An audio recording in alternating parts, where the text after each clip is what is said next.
We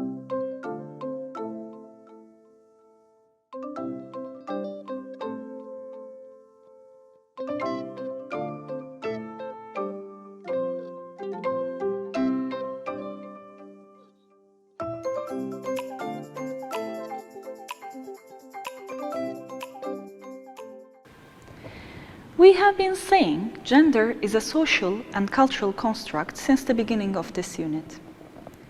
Now, knowing the concepts related to gender and how many dimensions exist that construct a gender identity, the cultural norms and childbearing practices reflecting those norms and value systems, you know that our understanding of gender is influenced by what we learn from early ages. It must be remembered that gender is constructed around a power relation. Till recently, what we saw as representations of masculinity or femininity, both in academic works and media, was the representation of a dominant group of men and women, always in relation to each other.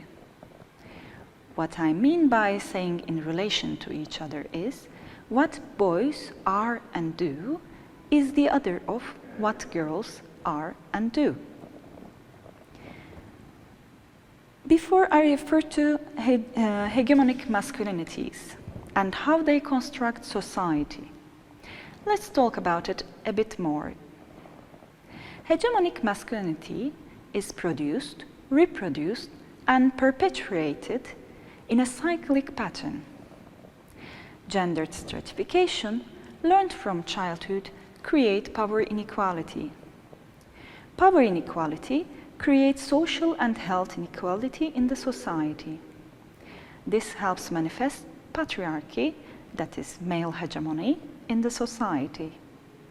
The social reproduction of patriarchy creates hegemonic masculinities where men of dominance are represented as the ideal masculinity of a particular society. In this regard, boys and men also face discrimination if they cannot live up to that hegemony. In return, circle continues. In more recent works, like in previous unit we referred to many Englishes, there is a reference to various masculinities and femininities in terms of power relations and cultural norms and values in that particular context. So, for example, women who play football or other sports are no more thought of as more masculine, despite their physical attributes such as muscles, haircut, dress code, etc., not fitting to the traditional understanding of feminine look, or their actions being competitive, aggressive, etc., are no more seen as part of a masculine code of behavior. Instead, they are accepted as a sort of femininity. When different cultural groups come together, it is important to remember the diversity in understanding of womenness and menness, what can one do or what one cannot do in a society. The best thing to avoid conflict while in contact with a new person is to keep an open mind and not be prejudiced, and try to understand the specific femininity or masculinity traits of the person opposite you. I would like to share with you an experience I had back in Britain when I went there for my studies. In the UK, I had a chance to start fencing, a sport I had admired for a very long time. After our second fencing practice, with all the other students who were training with me, both professionals and new students, I went to the pub to socialize. At the pub, I was talking with this person who was telling me about a desire to learn Spanish and how hard it was to find a speaking partner to practice.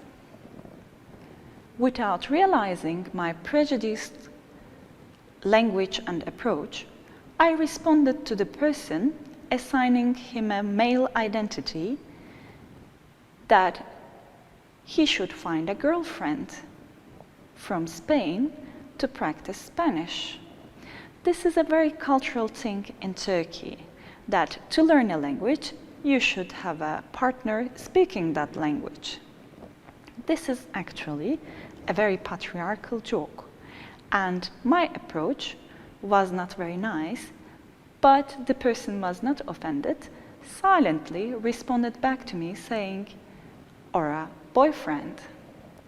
I felt like I lost my face, and there was no way to correct my mistake. So I responded, "Or a boyfriend." The person opposite me this time responded, "Or a girlfriend." And I had to stop for a moment with all my face being red and say to the person, "Or a lover." And the person responded back to me, "That's a better way to say it." That was how I noticed the regional and local variations in terms of gender roles, friendship, emotional relations, and how these influence our language, creating hidden barriers in our communication. These relations lead to the misunderstandings and conflict due to gendered cultural communication we have. The unit has helped develop an understanding how gender is a social construct, I hope, and enjoy the rest of the course.